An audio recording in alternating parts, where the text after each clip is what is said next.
সকলোকে পোনপ্ৰথমে মই সকলোকে আন্তৰিক অভিনন্দন তথা শুভেচ্ছা জ্ঞাপন কৰিছোঁ। বিগত বৰ্ষবিলাকৰ দৰে এই বছৰো 2025 চনৰ মা মহামায়া ঐতিহ্যমণ্ডিত মা মহামায়া মন্দিৰৰ প্ৰাংগণত হাত বিখমা মেলা উদযাপনৰ বাবে ব্যৱস্থা কৰা হৈছে। তাৰ লগত সংগতি ৰাখি যোৱা 20 এপ্ৰিলৰ পৰা 30 এপ্ৰিললৈ আমি মেলাৰ আয়োজন কৰা হৈছে। এই মেলাৰ লগত সংগতি ৰাখি আজি ৰাতিপুৱা 11 বজাৰ পৰা সাংস্কৃতিক শোভাযাত্ৰা কৰা হৈছে। এই শোভাযাত্ৰাত আমাৰ বিভিন্ন জনগোষ্ঠীয় নৃত্য গীত সংস্কৃতিৰে কৰি সকলোৰে সন্মিলিত এটা শোভাযাত্ৰা আৰম্ভ কৰা হৈছে।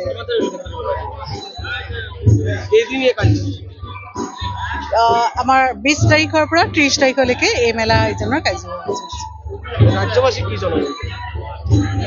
এই মেলাৰ যোগেদি আমি সমগ্ৰ ৰাজ্যবাসী তথা জনসাধাৰণক জনাব বিচাৰিছোঁ যে মা মহামায়াই সকলোকে আশীৰ্বাদ দিয়ক, শান্তি দিয়ক, সম্প্ৰীতি দিয়ক, সমাজৰ মাজত শান্তি সম্প্ৰীতি বজাই ৰাখক, সকলোৰে মাজত যাতে সুখ শান্তিৰে জীয়াই থাকিব পাৰে, সকলোৰে যাতে স্বাভিমানেৰে জীয়াই থাকিব পাৰে, সকলোকে আশীৰ্বাদ কৰক, এয়ে আমি মা মহামায়াৰ ওচৰত প্ৰাৰ্থনা জনাইছোঁ।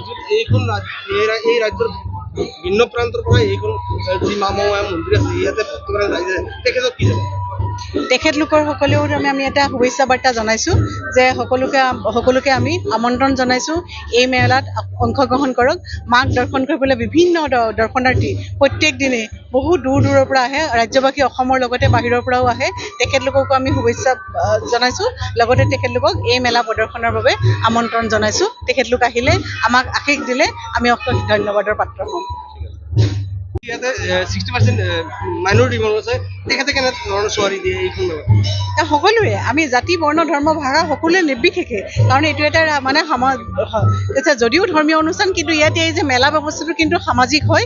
এই সামাজিক অনুষ্ঠানৰ যোগেদি আমি জাতি বৰ্ণ ভাষা ভাষী সকলোৱে অংশগ্ৰহণেৰে আমি মেলাখন সাফল্যমণ্ডিত কৰাৰ বাবে সকলোকে আহ্বান জনাইছোঁ।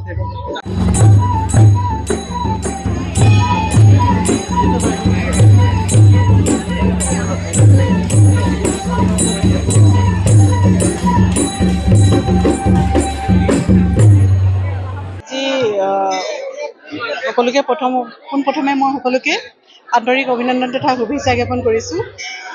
বিগত বৰ্ষবিলাকৰ দৰে এই বছৰো 2025 চনৰ মা মহামায়া ঐতিহ্যমণ্ডিত মা মহামায়া মন্দিৰৰ প্ৰাংগণত হাত বিখমা মেলা উদযাপনৰ বাবে ব্যৱস্থা কৰা হৈছে। তাৰ লগত সংগতি ৰাখি যোৱা 20 এপ্ৰিলৰ পৰা 30 এপ্ৰিললৈ আমি মেলাৰ আয়োজন কৰা হৈছে।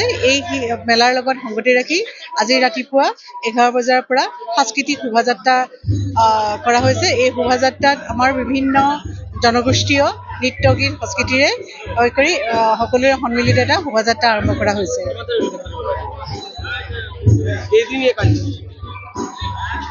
আমাৰ 20 তাৰিখৰ পৰা 30 তাৰিখলৈকে এই মেলা আয়োজনৰ কাৰ্যসূচী আছে।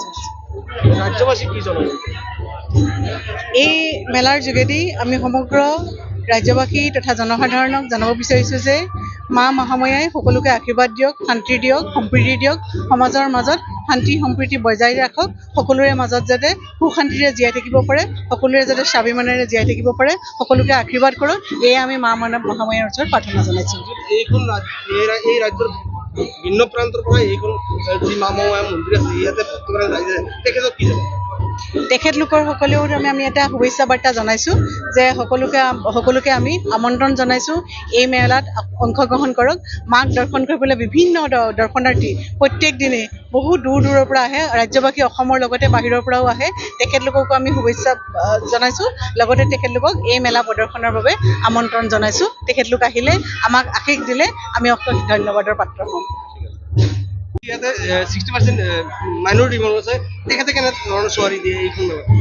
সকলোৱে আমি জাতি বৰ্ণ ধৰ্ম ভাষা সকলোৱে নিৰ্বিশেষে, কাৰণ এইটো এটা মানে যদিও ধৰ্মীয় অনুষ্ঠান কিন্তু ইয়াতে এই যে মেলা ব্যৱস্থাটো কিন্তু সামাজিক হয়। এই সামাজিক অনুষ্ঠানৰ যোগেদি আমি জাতি বৰ্ণ ভাষা ভাষী সকলোৱে অংশগ্ৰহণেৰে আমি মেলাখন সাফল্যমণ্ডিত কৰাৰ বাবে সকলোকে আহ্বান জনাইছোঁ। যিকোনো খবৰৰ বাবে যোগাযোগ কৰক 7099017330 লগতে 7099017110 নম্বৰত।